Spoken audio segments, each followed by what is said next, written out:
Boa tarde, pessoal. Estamos aqui no Media Lab. Hoje é sexta-feira, dia 7 de agosto. Estamos aqui no sexto Cevage e sexto CENPEPEL, seminário da pós-graduação. Estamos aqui, sou a professora Sônia Enes, professora doutora Sônia Enes, professora aqui do curso de Pedagogia da Universidade Federal do Acre. Estamos aqui hoje com a professora Quilza Fernanda Moreira de Viveiros. Bem-vinda, professora Quilza, bem-vinda ao Acre, né? Mesmo que virtualmente, bem-vinda mais uma vez, que a senhora já esteve aqui. E a professora Quilza possui doutorado em Educação pela Universidade Federal do Rio Grande do Norte, mestrado em Pedagogia pelo Centro Federal de Educação Tecnológica do Maranhão, atua na docência do curso de Pedagogia e na pós-graduação em Educação da Universidade Federal do Rio Grande do Norte, é membro da Associação Francofone de Pesquisa Científica em Educação, a AFICE, SBHE e AMPED, tem experiência na área de educação, com ênfase em História da Educação, História e Política da Educação Infantil, Gestão Escolar, Fundamentos da Educação e Pedagogia Social. Desenvolve pesquisa na área de Fundamentos da Educação, História da Educação e Práticas Socioculturais e Educativas, História da Educação e Práticas e Política da Educação Infantil, História das Relações de Gênero, Pedagogia Social, Educação, Pobreza e Desigualdade Social. Então, a professora Quilza tem um currículo amplo, né? E hoje a professora vai falar para nós, né, sobre as mulheres professoras, itinerários, resistências e conquistas na Amazônia. Professora, mais uma vez, bem-vinda ao Acre. Boa tarde. Aqui são 14 horas e 16 minutos. A palavra está facultada à senhora, então fique à vontade para nos falar sobre seus conhecimentos, né, aí das mulheres professoras aqui na Amazônia. Bom dia, muito obrigada, professora Sônia, muito obrigada a todos que estão aqui entre nós. Eu vou começar, antes de partir das formalidades de agradecimento, eu gostaria de partir de um poema. Então, um poema que expressa um pouco da resistência da qual nós nos propomos a falar nessa tarde. As mulheres ribeirinhas na Amazônia e no Acre, elas traduzem uma força que vem das águas, a resistência das florestas, né? E da floresta. E o trabalho diário em poemas, cordéis, textos, pesquisas, eles retratam a lida do dia a dia dessas mulheres, uma lida do isolamento, muitas vezes, mas, acima de tudo, uma lida de coragem frente às dificuldades que a nossa região enfrenta. Então, eu trago um pouco dessa realidade inspirada numa poesia chamada Mulher das Barrancas do Rio, né? Chamadas As Mulheres Rainhas, e das quais essas mulheres eu hoje vou tentar me aproximar um pouco mais. Mulheres das barrancas do Rio, no clarim de uma aurora molhada, o silêncio do Acre amanhece, desamarra a canoa encantada no balanço do rio que desce. É a fêmea de fibra e de barro, que conhece o roçado e a vazante, que enfrenta o inverno e o escarro da ganância que vem de diante. Joga a rede, domina o pilão, no facão corta o açaí no talo, garante à mesa o pirão, sem pedir favor a cavalo. Seja às margens do Juruá ou dos Poruns, no isolamento que o tempo consome, ele brilha mais que a constelação e carrega no rio o seu nome. Guardiã de uma pátria de água, onde aleia o sopro do vento, sua luta não passa na pauta, mas resiste em cada momento. É uma poesia de Amélia Luiz.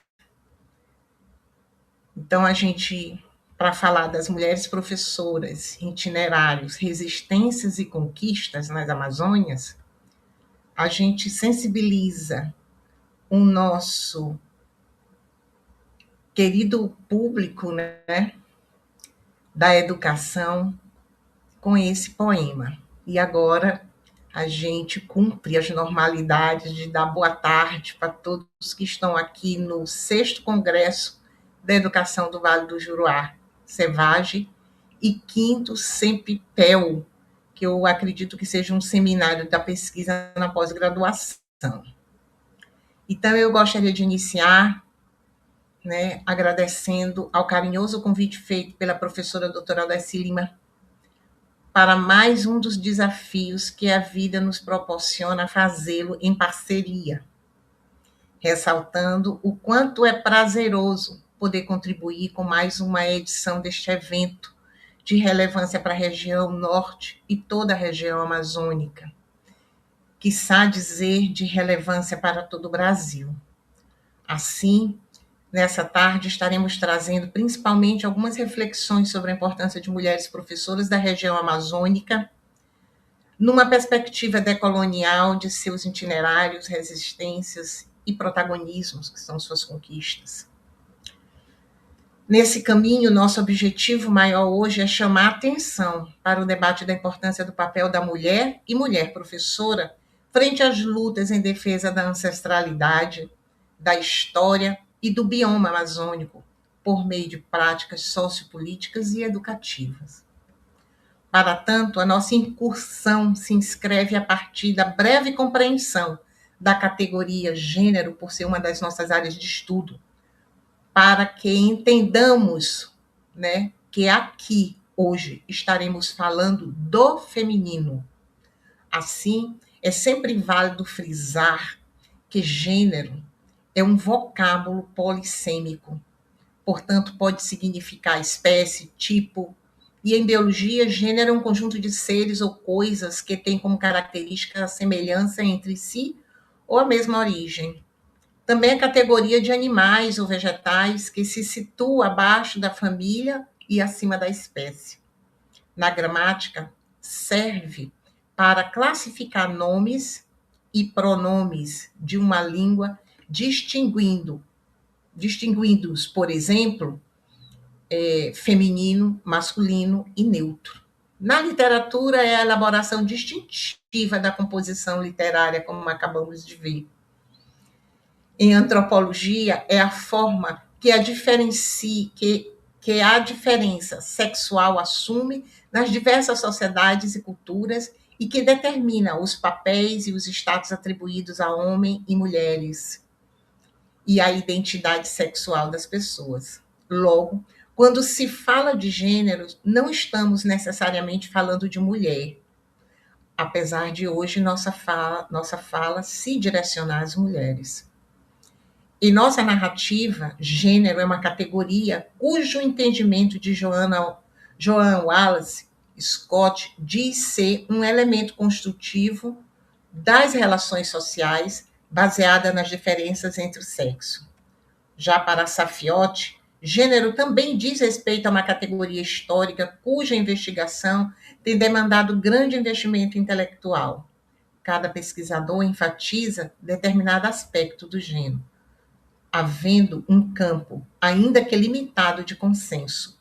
O gênero é a construção social do masculino e do feminino. Enquanto uma categoria relacional, define as identidades representadas pelo homem e pela mulher. Aqui nós vamos falar da identidade da mulher amazônica.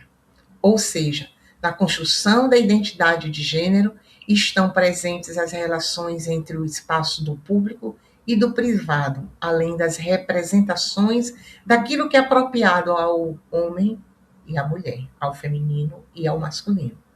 Por esses papéis atribuídos a um e a outro, destaca o campo profissional. Por exemplo, nesse campo ressaltamos a construção da identidade docente como uma das profissões feminina, entre outros exemplos. Tudo isso para que se aprenda a nossa escolha temática de falar dos itinerários, das lutas e do protagonismo de mulheres professoras nas Amazônias. Nessa abordagem, dentro dessa concepção relacional, e já tomando o exemplo acima das mulheres professoras, né, gostaria de destacar a inserção advinda dessa representação do que é atribuído ao feminino e ao masculino, no reflexo de maneira enfática, na divisão sexual do trabalho como um dos fatores determinantes das desigualdades, não apenas de gênero, mas sociais, étnicas, educacionais, financeiras, sexuais, entre tantas outras. Na perspectiva do atribuído ao homem e à mulher, se inserem as lutas das mulheres indígenas, camponesas, das mulheres quilombolas e tantas outras consideradas periféricas por serem a elas negado o direito de luta, de reivindicações e de protagonizarem suas conquistas em espaços do tradicional poder masculino e de quem os detém pelos modos de produção, de quem detém modos, né, de produção. Falar de gênero dentro dos movimentos sociais se circunscreve numa opção pessoal de falar das representações atribuídas ao feminino na sociedade vigente, capitalista, e como essas representações contribuem para o aumento das desigualdades sociais, sexuais e das vulnerabilidades, sem esquecer como que, historicamente, os papéis do feminino se perpetuaram, também como tradição em muitos outros tipos de sociedade. Assim, falar da mulher professora nas Amazônias, nessa oportunidade de hoje, que foi presenteada pela professora Alessi, é falar de um substantivo feminino abrangente e, sobretudo, resistente. De início, podemos trazer o dado que o Brasil carrega o peso de seu país onde mais defensores e defensoras de direitos humanos e de biomas são assassinados e assassinadas. O maior índice atinge ativistas que atuam na luta pelo direito à terra, à moradia e ao meio ambiente, sobretudo na Amazônia. Uma cifra assustadora divulgada pela Comissão Pastoral da Terra, a CPT, aponta no primeiro semestre de 2022, bem recente, um registro de 759 ocorrências no país, ainda no período pandêmico. Mais da metade dos casos registrados, eles ocorreram na Amazônia Legal. Do total, 601 casos foram por conflitos de terra, 101 por conflitos pela água, 42 por conflitos trabalhistas, 10 envolveram conflitos em tempos de seca e 1 em área de garimpo. No mesmo período, 74 mulheres foram vítimas de violências em conflitos do campo, segundo a CPT.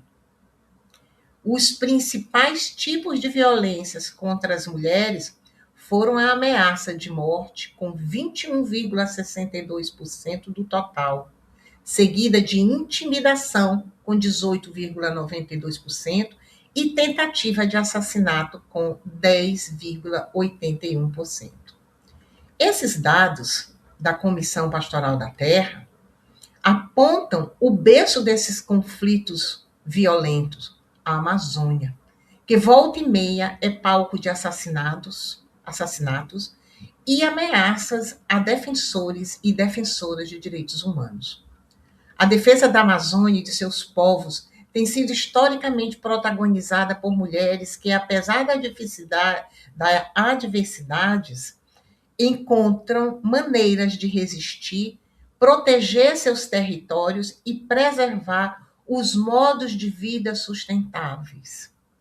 Como mulher nascida num estado pobre, que faz parte da Amazônia Legal, sou maranhense, pesquisadora vinculada a um programa de pós-graduação em uma universidade pública, que é a UFRN, e coordenadora de um grupo de estudos e pesquisas socioeducativas e culturais, já com algumas orientações concluídas de doutorado sobre ancestralidade indígena e escola diferenciada na Baía da Traição, ambas na Paraíba, e uma orientação atual de mestrado sobre a cacique,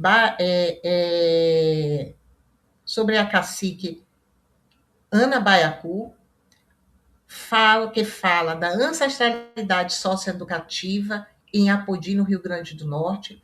Me coloquei recentemente numa busca sobre mulheres indígenas no Brasil, com foco na Amazônia e no Rio Grande do Norte. E nesse caminho tenho acompanhado de perto as dinâmicas das comunidades locais em literatura pastoral, comunitárias, observatórios e publicações bibliográficas e de periódico das vozes femininas que erguem-se em meio a um cenário de exclusão e luta por direitos e respeito. Assim, vale destacar nessa oportunidade a trajetória de 7 mulheres que doaram a vida pela defesa do meio ambiente, de preservação das florestas e dos povos originários, segundo a rede eclesial panamazônica, né, do Brasil, a REPAM, que foi a irmã Dorothy, irmã dos povos da floresta, irmã Cleusa Rod Coelho, mártir da causa indígena, Maria do Espírito Santo, defensora da floresta e da justiça, irmã Adelaide Molinari, uma que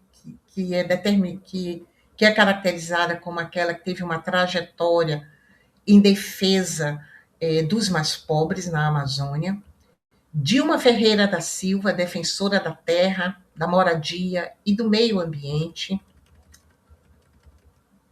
Nilce de Souza Magalhães, defensora dos direitos humanos, né? Ela era uma pescadora, líder de um movimento. Jane Júlia de Oliveira, que teve a sua trajetória marcada pela defesa dos sem terra. Enfim, essas mulheres transformaram, tá, a sala de aula, a extensão comunitária, em trincheiras de preservação cultural, direitos sócios literários na educação e na ciência, com seus exemplos. Também se destaca nesse meio Ruana Yanomami, que foi uma mulher que escreveu um livro na sua língua nativa, e dessa forma ela abriu espaços para a autoria indígena feminina na literatura pedagógica. Também a gente traz como destaque Márcia Cambeba, que foi uma escritora, geógrafa e poetisa, também educadora, que utilizou a poesia, ela utiliza, e a ancestralidade para fortalecer a identidade dos povos originários na cidade e na floresta. Também trazemos como destaque como professora Thelma Taura Pang, antropóloga e liderança indígena em Roraima, com forte atuação na coordenação de políticas educacionais e dos direitos das mulheres da região amazônica. Também a cacique Aronilde Cambeba, que atua como professora do ensino fundamental regional. Ela é uma liderança do seu povo, combatendo as invasões territoriais e produzindo cartilhas escolares bilíngues. Fantástico. Professoras ribeirinhas do Rio Negro, várias outras educadoras anônimas e pioneiras que garantem o letramento e a permanência da escola nas comunidades ribeirinhas, desafiando o isolamento geográfico e o apagamento histórico regional. Professoras e pesquisadoras, como o grupo do Médio Solimões, coletivos de mestres e bolsistas indígenas ribeirinhas e quilombolas que mapeiam o pensamento pedagógico de mulheres na Amazônia, com conquistas e legados para a autonomia linguística escolar, criação de materiais didáticos próprios que respeitem a cosmovisão indígena e quilombola, rompendo com o método colonial de ensino único. Destaco também aqui as professoras da Universidade da Floresta, as quais já tive contato meninas indígenas, com várias professoras na luta, né, por esse espaço sociopolítico e educativo. A visibilidade política que essas mulheres trazem mostram a ocupação, muitas delas, em cargos de liderança nos conselhos de coordenação indígena e redes de mulheres da bacia amazônica, garantindo a voz ativa na formulação de direitos sociais, humanos, ambientais, entre tantas outras ações, além de estabelecimento de redes de conhecimento socioeducativo, do qual aqui eu já me lanço como uma das protagonistas, junto com as professoras Sônia, professora Aldeci. Por que não fazermos uma rede de mulheres pesquisadoras nesse âmbito? No Maranhão, minha terra, os itinerários de mulheres professoras se tracejam pelos deslocamentos e interiorização. Muitas deixam suas cidades de origem no Maranhão para atuar em áreas de difícil acesso da Amazônia Legal, em escolas ribeirinhas, assentamentos rurais ou comunidades indígenas e extrativistas. Sua formação e identidade se caracterizam por trajetórias docentes de mulheres que misturam a sua história de imigração com a vivência em contextos de transição ecológica e cultural, como a Amazônia Maranhense e áreas de divisa com Pará e Tocantins. As resistências se marcam pela luta por direitos e território. A atuação docente extrapola a sala de aula, conectando-se aos movimentos sociais de resistência contra grilagens, desmatamento e violações de direitos humanos, como a articulação junto com as quebradeiras de coco do Babaçu, povos indígenas e comunidades quilombolas.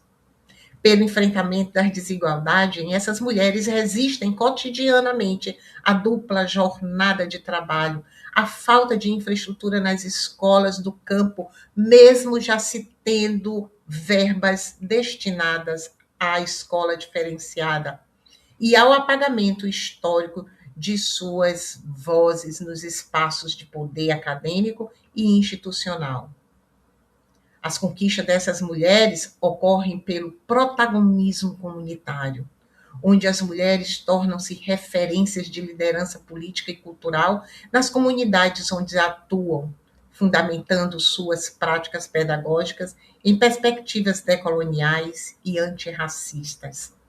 Assim, trazemos alguns exemplos, como Sônia Guajajara, ex-ministra das Questões Indígenas, nascida na terra indígena Araribóia, no Maranhão. Uniu a sua trajetória de resistência dos povos originários à sua projeção e à projeção política daquele povo, a uma projeção política, a uma projeção socioambiental nacional, atuando fortemente na defesa da Amazônia Legal e dos territórios demarcados. O ativismo dessas mulheres guajajaras no estado do Maranhão também se organiza por meio de iniciativas locais e conselhos de proteção territorial em parceria com a Pastoral da Terra. Um exemplo que também podemos trazer, entre tantos outros, no Maranhão, se trata da professora Zeneide Cordeiro. É uma educadora e pesquisadora que faz história na Universidade Federal do Maranhão e concluiu o seu doutorado pesquisando os povos isolados do Auá-Guajá, unindo a vivência e os saberes do seu povo aos espaços acadêmicos. É um trabalho belíssimo, convido a ler, está nos repositórios da Universidade Federal. Karina Penha, cientista social, ativista da juventude pela justiça climática, é outro nome que se destaca. Essa moça cresceu entre comunidades de pescadores e quebradeiras de coco do Babaçu, na Baixada Maranhense, fundando movimentos voltados à preservação da Amazônia, do bioma amazônico, e levando os saberes do território para o debate climático nacional. também defensora do saber da tradição naquela comunidade. Outra professora que nós trouxemos, professora maranhense também, Cíntia Guajajara, o nome dela, Maria Cíntia da Silva Guajajara, professora ativista, ela é vice-coordenadora da Articulação das Mulheres Indígenas no Maranhão, o AMIMA, e tornou-se a primeira mulher mestra em linguística guajajara, atuando fortemente na preservação da língua e dos territórios tradicionais e dando visibilidade a saberes compartilhados. Então, o reconhecimento crescente dessas histórias de reexistência em pesquisas acadêmicas e coletivas e de gênero fortalece a educação pública como ferramenta de emancipação social na Amazônia e a preservação dos saberes de uma tradição ancestral.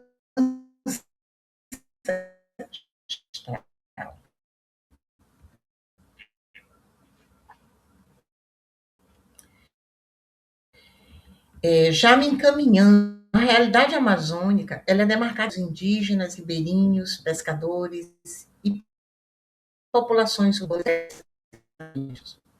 No Alto Solimões, se tem registros de que mulheres estão cada vez mais assumindo os papéis de liderança. Isso está acontecendo no mundo, isso é fantástico.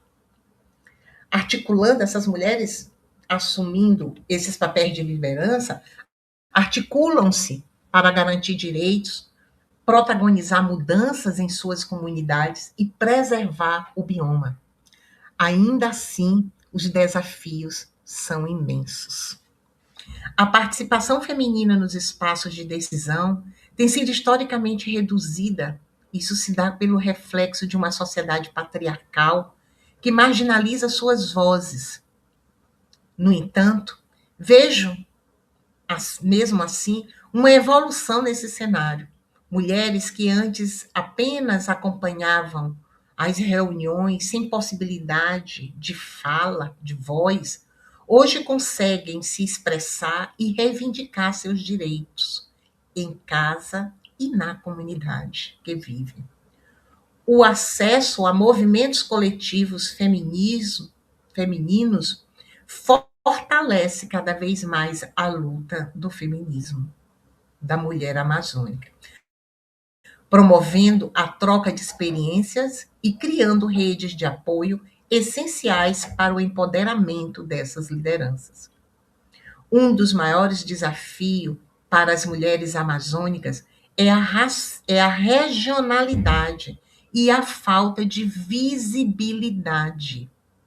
Quanto mais afastadas dos centros urbanos e das redes de apoio, mais difícil se torna a sua inserção nos espaços políticos e institucionais.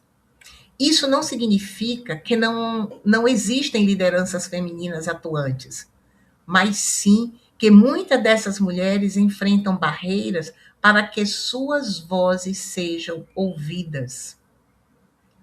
O idioma também é um fator determinante. Muitas mulheres indígenas, por exemplo, não falam português com fluência, o que historicamente limita sua presença nos processos de decisão. É necessário escolas também bilíngues para que as mulheres possam ter esse espaço de domínio e de luta. Nos últimos anos, várias foram as iniciativas de capacitação, incentivo, que têm ampliado a participação dessas mulheres. A chegada de projetos que buscam incluir lideranças femininas na política, em decisões comunitárias, trouxe um novo panorama. Hoje, vemos filhas e netas de mulheres que antes estavam nos bastidores, assumindo papéis centrais, levando adiante as reivindicações por direitos e sustentabilidade. No entanto, a resistência não está isenta de desafios. O machismo estrutural o embranquecimento da civilização, né, ainda limita a atuação de muitas mulheres, sobretudo as mulheres amazônicas, exigindo delas uma imposição constante para serem reconhecidas como lideranças, como seres que podem conquistar espaços de fala e de reivindicações e de conquistas. Muitas vezes essas mulheres enfrentam resistência não apenas dentro de suas comunidades, mas também nas instâncias governamentais e institucionais que determinam políticas para a nossa região. A luta das mulheres pela defesa da Amazônia não é apenas ambiental, mas é também social, educacional, política, ancestral. Elas estão na linha de frente na proteção das florestas, no acesso à saúde, na busca por saneamento e na preservação dos modos de vida tradicionais. São elas que muitas vezes denunciam os impactos da exploração ilegal dos recursos naturais, da contaminação das águas e da garimpagem de terras. Essa caminhada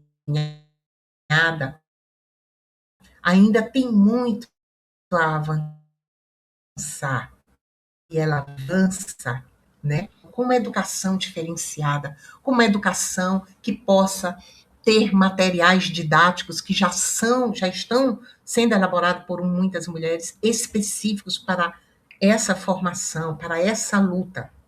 Mas apenas o fato de haver mais mulheres participando ativamente já é um sinal de transformação. Mas é preciso cada vez mais e mais. Nós precisamos ser, como dizem lá no Rio Grande do Norte, nós precisamos ser amostradas.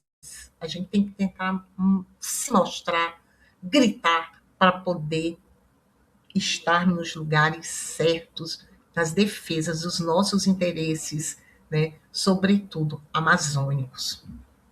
Acredito que o futuro da Amazônia passa pelas mãos dessas mulheres professoras, que desafiam as estruturas impostas e criam possibilidades para si e suas comunidades. O caminho é a resistência, mas também a esperança. E essa esperança ela é bem freiriana. E cada vez mais suas vozes possam ecoar na defesa desse território essencial para o planeta. Se a Amazônia é o coração pulsante da Terra, são essas mulheres amazônicas, essas mulheres professoras, as artérias que garantem sua vida, pulsando a coragem, nutrindo-se dessa coragem, sabedoria ancestral e determinação. Elas não apenas resistem, elas reinventam, elas curam e constroem um futuro possível para todos nós. Desta forma, nós encerramos a nossa fala, agradecendo mais uma vez a oportunidade de estar neste evento, mais uma vez. Uma pena não poder estar apreciando o rio Juruá serpenteando a cidade, né? Mas tenho muita esperança de poder voltar para essa convivência e para um passeio às margens, né, do rio e conhecer um pouco mais de perto essas comunidades de professoras que estão na luta e no enfrentamento da preservação do nosso ar, da nossa terra, da nossa vida. Assim, eu agradeço a presença e desejo a todos um bom restinho de congresso para todos. Muito obrigada. Nós que agradecemos, professora, que usa a sua palestra tão preciosa, tão cheia de conhecimentos, né? Mas a senhora não vai se livrar da gente ainda, não. Eu quero, professora, lhe fazer uma pergunta, né? antes, né, falar um pouquinho a respeito das suas falas, eu achei muito importante, né? Porque quando a gente fala de mulher, professora, a gente fala de identidade, de gênero, de lutas, de itinerários, de resistências, né, mas especialmente de protagonismo, né? Então a gente sabe que as mulheres aqui na Amazônia, né, têm esse papel fundamental na construção das culturas, mas as mulheres professoras, elas desempenham um papel ainda mais fundamental na construção, além da valorização das culturas locais, a educação, especialmente da cidadania, né? E a gente precisa entender que dentro desse protagonismo, a docência para essas mulheres, né, para nós mulheres na Amazônia, representa não só uma profissão, mas também um instrumento de transformação social, né? E a gente sabe que nas últimas décadas as mulheres conquistaram um maior espaço, né, nesse campo educacional de decisão educacional. Então, ampliar a presença na pesquisa científica, passamos a ocupar cargo de gestão, gestão escolar, gestão universitária, contribuímos bem significativamente para a implementação de políticas públicas voltadas para a educação do campo, como a senhora mesmo falou, educação escolar indígena, educação quilombola, educação ambiental. Então, essas conquistas, elas demonstram que nós, professoras amazônicas, nós não ensinamos apenas conteúdos escolares, né? Nós promovemos inclusão social, defesa de direitos humanos, valorização das identidades culturais e ainda a preservação desse nosso território amazônico, né? Mas com tudo isso, professora Kilza, ainda, apesar de termos essa certeza do protagonismo, né, das mulheres professoras na Amazônia, aí é que vem a minha pergunta, né? A senhora acredita que, apesar de tudo isso, ainda há desigualdade em relação à formação continuada para nós, professoras da Amazônia? Há essa dificuldade de formação? Há essa desigualdade, na verdade? Olha, olha, olha só, Sônia, sempre haverá desigualdade dentro de uma sociedade onde foi forjado um papel do homem como aquele superior à mulher. Sempre haverá desigualdade onde a ocupação dos cargos políticos, né, eles estão nas mãos daqueles que detêm o poder de produção, aqueles que detêm o capital. Então, quando a gente fala da Amazônia, quando nós falamos do Nordeste, sobretudo dessas mulheres, muitas vezes a gente escuta discursos de mulheres que se fragilizam pela sua localização. Pelo contrário, a região Norte e Nordeste, ela é um celeiro de produção científica, tá? Em defesa desses direitos.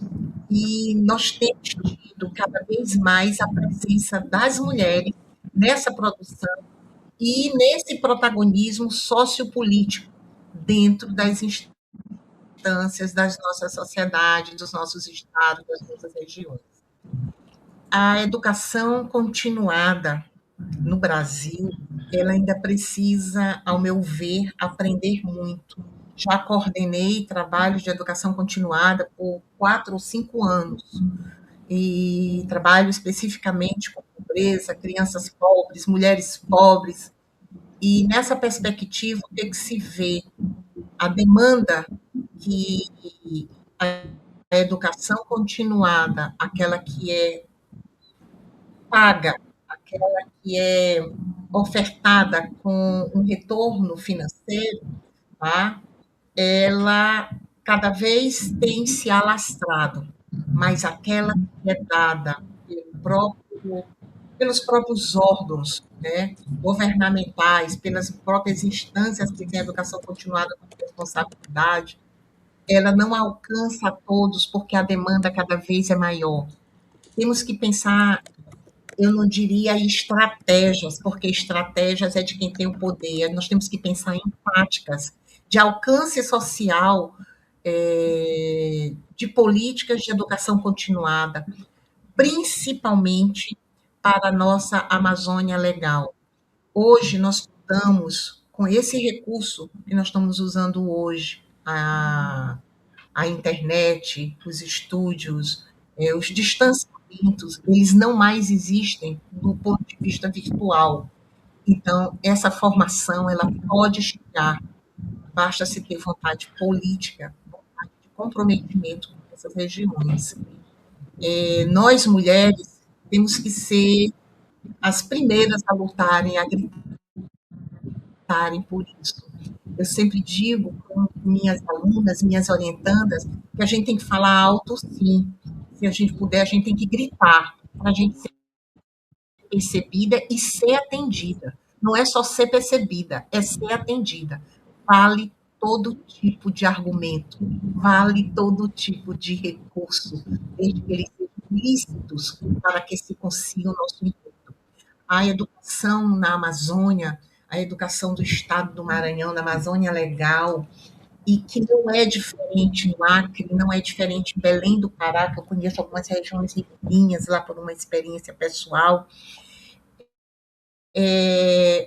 A, a, no Rio Grande do Norte, se observa o quê? Existe uma política pública para que haja formação continuada, existe uma política pública para que haja formação de professores específicos, existe política pública, recurso para uma escola diferenciada, e as escolas elas não atendem.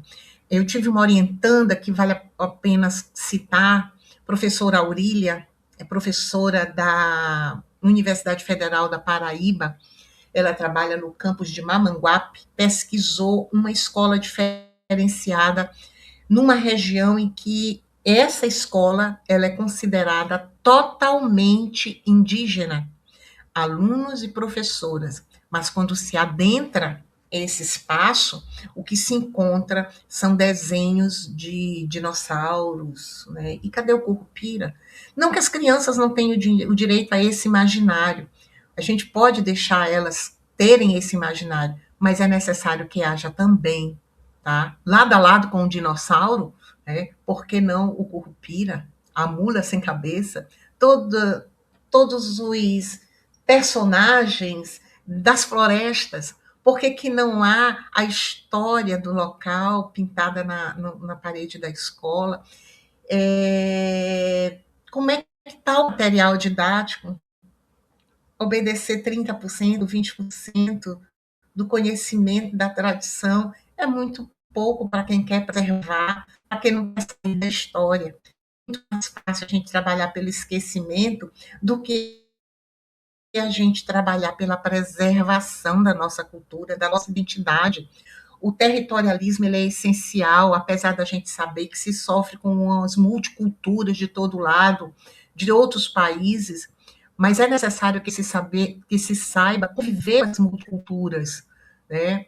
Conviver com essas multiculturas, mas termos práticas que defendam a nossa identidade. Não se pode perder a identidade. Penso que as políticas de formação continuadas, elas podem nos garantir a perpetuação dessa cultura, a manutenção dessa tradição, o saber da tradição, quanta importância daquele que não está na escola, mas que socialmente ele é educado, porque ele olha para o céu e ele sabe da onde vem o vento, para onde vai, se vai chover, se não vai.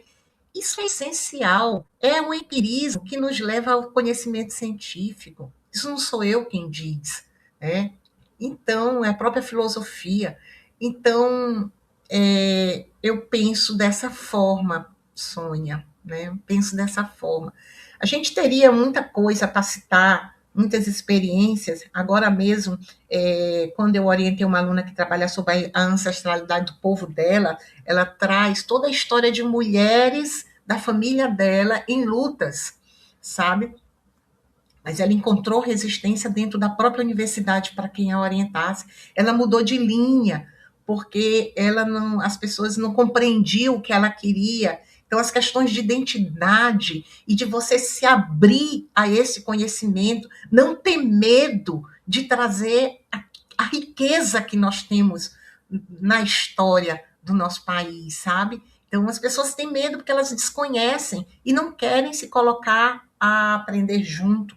Então, o trabalho que essa moça fez foi fantástico. Ela mapeou todo o trabalho dela com os elementos da natureza e ela foi trazendo isso dentro da ancestralidade da família dela, no produto, no dia a dia, na alimentação, na convivência, na festa.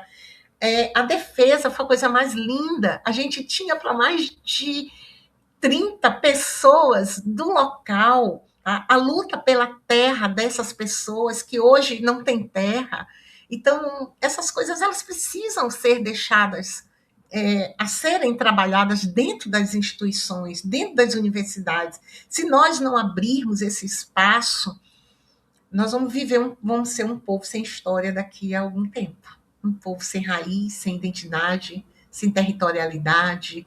Então, eu com formação na história da educação e como pesquisadora do campo sócio-histórico-cultural, como pesquisadora de infâncias e mulheres de pobreza, nós precisamos garantir com a voz, com o corpo, com o grito, com o que seja, desde que sejamos lícitas para poder termos a moral de se cobrar do Estado, sobretudo, a contrapartida através de políticas públicas e o espaço que nos cabe também por direito, porque nós somos cidadãs, você falou muito bem, nós construímos essa cidadania e muitos pensam que essa cidadania ela é cumprida com o voto, mas ela é cumprida com o nosso dia a dia, com o nosso fazer pedagógico enquanto professoras, com o nosso compromisso, tá? Com o nosso grito, com a nossa voz, e que não nos deixem calar. A gente viu ali o exemplo que eu trouxe daquelas mulheres. Eu fiz uns delas, porque desde que me convidei a esse evento, eu comecei a fazer leituras e fui me apaixonando. Isso tem me ajudado muito na orientação de um aluno meu que trabalha na região de Apodi, que descobre bem antiga, e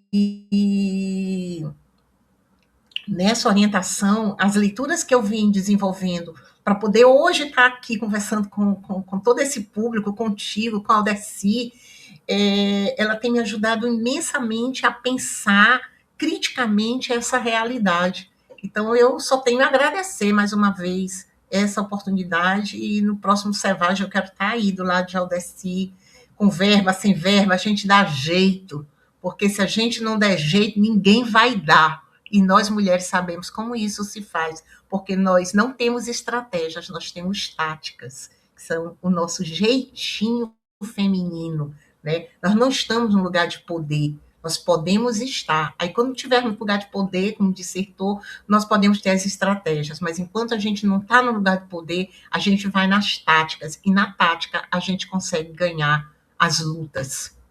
Muito obrigada. Não sei se te respondi. Respondeu sim, professora. Essa sua última fala, né? A gente espera que a senhora esteja aqui no próximo Cevagem, já vá se preparando, né? Ter a senhora aqui conosco e a gente poder dialogar, poder conversar, é muito bom, né? E com a fala que a senhora trouxe aí por último, a gente consegue perceber que ser professora na Amazônia, né? É aquela máxima de significa sempre a gente está enfrentando desafios, né? E agora a pouco a gente estava enfrentando alguns desafios, inclusive com a conexão, né? Mas a gente busca suprir, por exemplo, a gente encontra ainda a escassez de recursos, de infraestrutura, essa nossa dupla ou tripla jornada de trabalho, o acúmulo de atividades profissionais, domésticas, escolares, né? Ainda há essa desigualdade de gênero que nos limita, sempre nos limita, né? Esse reconhecimento da atuação feminina na sociedade ainda é muito limitado. E mesmo diante de todas essas dificuldades, como a senhora fala, as professoras, elas constroem estratégia de resistência por meio de criatividade pedagógica, né? Da organização coletiva. O professor, esse que trabalha lá dentro da Amazônia mesmo, principalmente as professoras ribeirinhas, né? Do ensino multisseriado, há essa coletividade, né, o fortalecimento dos vínculos com as comunidades onde eles atuam. O professor é muito respeitado dentro dessas comunidades, né? E esse nosso itinerário, ele reflete as nossas histórias de luta, de acesso à escolarização, de formação profissional. Muitas de nós, né, muitas mulheres professoras na Amazônia, foram as primeiras da família a concluir ensino superior, né, e conciliando com trabalho, com família, né, com os serviços domésticos, todas as responsabilidades familiares, né? E ainda assim, a escola para nós ela se torna um espaço de preservação da memória, da identidade e ainda dos conhecimentos locais, né, isso, professora? Então, professora Kilza, obrigada por nos fazer refletir sobre nós mulheres amazônicas, daqui da Amazônia, né? Nós professoras, mulheres professoras, por fazer a gente conseguir reconhecer esse nosso protagonismo na construção de uma cidadania, né? De uma educação comprometida com justiça social, com diversidade, com sustentabilidade, né? E mais ainda, esses nossos itinerários, a senhora faz a gente refletir, né, que esses nossos itinerários são de histórias de coragem, de resistência, e evidenciam, né, todos os dias essa nossa capacidade de enfrentar as desigualdades que vão surgindo e fazer a gente valorizar a nossa trajetória, fortalecer a educação que respeita os povos amazônicos, os modos de vida e os nossos conhecimentos. Muito obrigada, professora.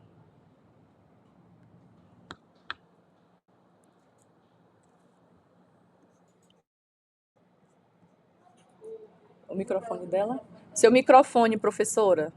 Tá fechado, seu áudio. Seu áudio tá fechado, professora.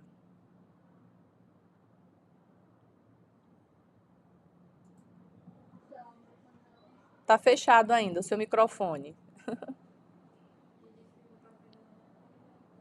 No cantinho aí, veja aí. Não tá funcionando? Pronto, mais um desafio, né? Mas a gente ouviu aí a sua fala por último. A gente quer agradecer também a professora Aldeci, né, pela oportunidade de estar aqui com a senhora, de gravarmos aqui e de eu poder refletir ainda mais, fazer as minhas anotações aqui, né, das mulheres autoras que a senhora trouxe. Então, agradecer a professora Aldeci pela oportunidade, pela realização do SEVAGE, O né? microfone abriu.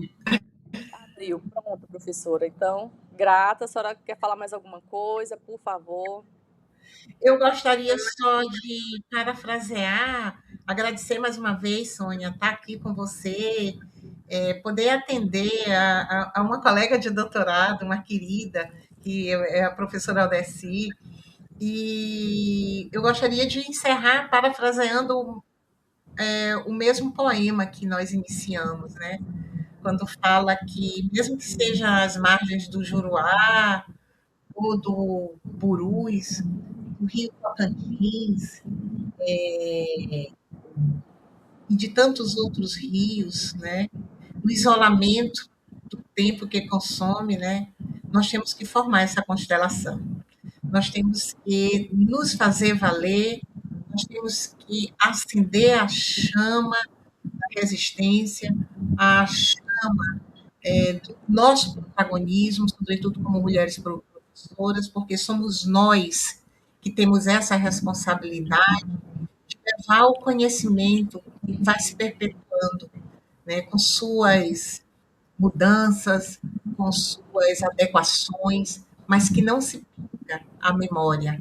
Eu sempre falo que nós temos que ser, como diz Walter Benjamin, nós temos que ser como o colono que não é sedentário, mas é o marinheiro que viaja e que vai construindo à medida que ele vai parando, no caso aqui, em cada porto, em cada escola, em cada instância, né, memórias que vão se perpetuando ao longo da vida, que vão sendo levadas de geração em geração. É assim que a gente vai preservar o nosso é assim que nós vamos preservar a nossa vida amazônica, que nos é tão cara, tão rara, né? E nós sabemos disso porque nós somos dessa região que tem Amazônia e nós sabemos o quanto é importante para nós. Como é triste se ver um lixo no rio, como é triste se ver o assoreamento do rio, como eu vi há pouco no Maranhão, rios sendo assoreados, em Parnaíba, que divide o Maranhão do Piauí, sendo assoreado, e o Rio Munim, tantos outros rios, e a gente fica entristecido, porque não estamos sabendo cuidar desse bioma. E o bioma amazônico, ele depende de um bioma maior, que é o bioma natural, é o bioma mundial.